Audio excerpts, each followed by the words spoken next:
Chapter 6, Arrays and ArrayLists. ArrayLists. Now let's look at another array type provided by Java.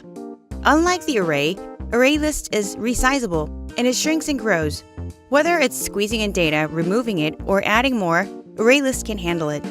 So updating a list is very easy with ArrayList. This is how you can declare an ArrayList.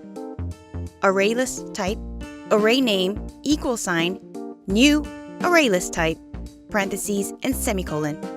Unlike the array, you don't specify the length of the ArrayList. You may also see list instead of ArrayList.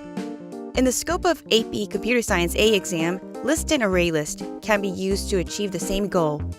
Note that ArrayList is a list of objects.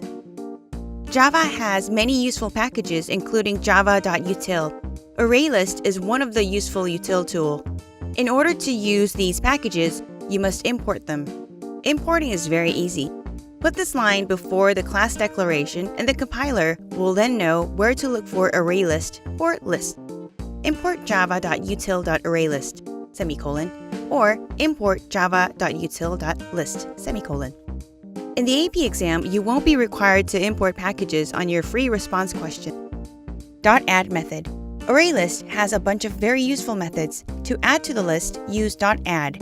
Create an ArrayList of object type friend. This ArrayList is called mySnapFriends. Instantiate the friend object and add it to mySnapFriends using the add method.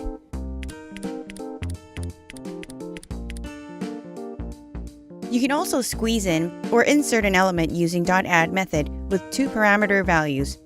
In the place of the first parameter, put the index of where you want to squeeze in an object. The second parameter value will be inserted in that index slot. .size method is the equivalent of .length in an array. It returns the size of an array list.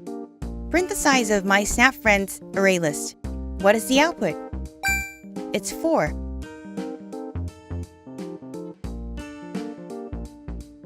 .set method overwrites a slot. Overwrite index 0 with friend object Gerard, like this. Remove method gets rid of an element and shifts index numbers. Remove index 1 from mySnapFriends ArrayList, like this. This is mySnapFriends ArrayList after using remove. Get elements with the get method. Let's get index 2 and assign it to reference variable bestfriend. Print bestfriend. Who is it? It's Abby.